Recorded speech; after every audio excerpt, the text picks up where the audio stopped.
Jeremy Paxman fancied me for years. For years, I tell you, years and years. That man fancied me for years. Though, looking back, it's not entirely clear to me quite how I knew this to be true, but sometimes you just do. That sports presenter, him, Des Lynam, he felt the same way. But that to me was all okay. I didn't watch Match of the Day. But Jeremy, I'll now describe how this would be. He'd be hosting Newsnight there in his special swivel chair. I'd be drinking beer at home, generally alone.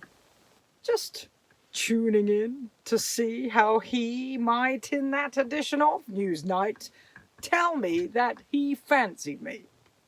Say, he'd be lounging, feet on desk, spent from torturing his guests, swaggering in a manner that was borderline burlesque. His way of saying, "You're not paying me enough to keep my feet under the desk. You want some, BBC? Stuff your statuesque cachet. You can't afford a piece of me." But anyway, eventually, once you got near the man, climbed over all that sneering, all that "yes, well," all that buccaneering chucking of tomorrow's papers thing he'd do, you might listen, sense a frisson in the glisten of his eye, and hear him casually say, in his twinkly offhand way, "Well, that's about all we've got time for today. Thanks for watching. Good night." Wait! There you go! By which he actually meant, of course, as soon as this is over, I am coming over and I'm seeking a divorce from my long-time living partner, even though we never married, so you and I can be together in contractual bliss forever. Jeremy, you're very me. Jezza, Jezza, Jezza.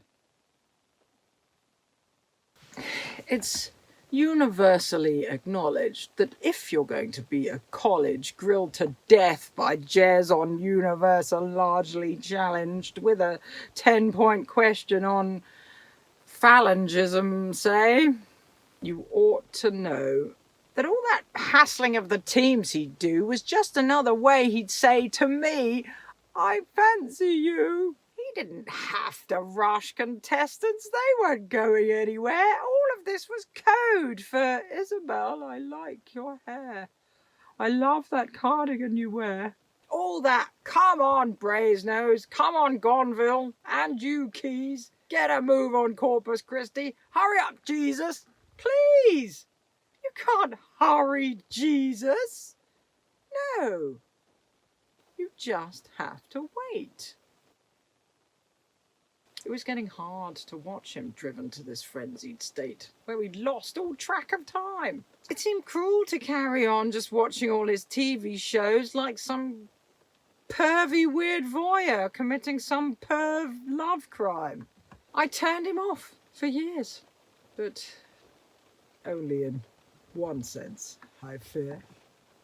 Until just recently, he was on that programme looking at his ancestry. He seemed composed and fully clothed. More's the great pity, although the nature of the show had no real call for nudity. But he kept just to himself, except one tiny fleeting nod, a spark he threw in just for me. Well, presumably, at least I thought I saw him there, giving me a secret stare. But when the camera panned around, his loving gaze was to be found glued to a pair of Georgian chairs, sat on by dead family. Those were heady days, those times. Faded now, and grown quite dim. Thinking back, I wonder now, although the chance is pretty slim. Did he really fancy me?